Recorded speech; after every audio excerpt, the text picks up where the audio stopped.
జాతీయ గ్రామీణ ఉపాధి హామీ చట్టం నిర్వీర్యం చేయొద్దని సిపిఎం జిల్లా కమిటీ సభ్యులు ప్రసాద్ డిమాండ్ చేశారు. శుక్రవారం ఉదయం కొత్తూరు మండలం ఇరపాడులో మహాత్మా గాంధీ విగ్రహం వద్ద నల్ల రిబ్బన్తో మౌన దీక్ష చేపట్టారు. కేంద్రంలో బీజేపీ ప్రభుత్వం జాతీయ గ్రామీణ ఉపాధి హామీ పథకాన్ని నిర్వీర్యం చేసి నీరుగార్చి ఈరోజు పేదల్ని ఉపాధి నుండి దూరం చేసినటువంటి విధానాలను తీసుకుంది.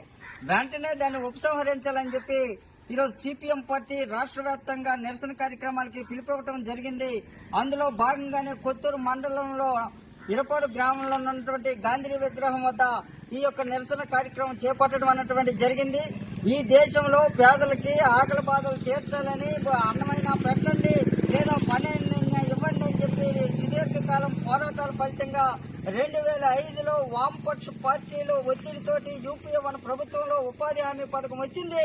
20 ఏళ్ల తర్వాత ఈరోజు నరేంద్ర మోదీ ప్రభుత్వం ఉపాధి హామీ పథకాన్ని ఎత్తేసేయడానికి చట్టాన్ని రద్దు చేసి ఇది ఒక పథకంలా మార్చడానికి నిన్న కేంద్ర ప్రభుత్వం పార్లమెంట్ లో బిల్లు పెట్టి ఆమోదించుకోవడం దుర్మార్గం.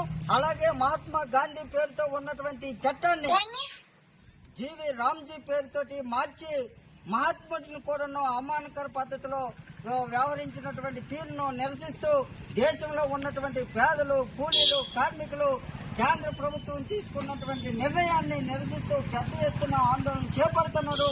ఎప్పటికైనా కేంద్ర ప్రభుత్వం తన విధానాన్ని ఉపసంహరించుకొని జాతీయ గ్రామీణ ఉపాధి హామీ పథకాన్ని పకడ్బందీగా అమలు చేయాలి, కూలీలకు పనిదినాలు కల్పించాలని చెప్పి సిపిఎం పార్టీగా మేము డిమాండ్ చేస్తా ఉన్నాం.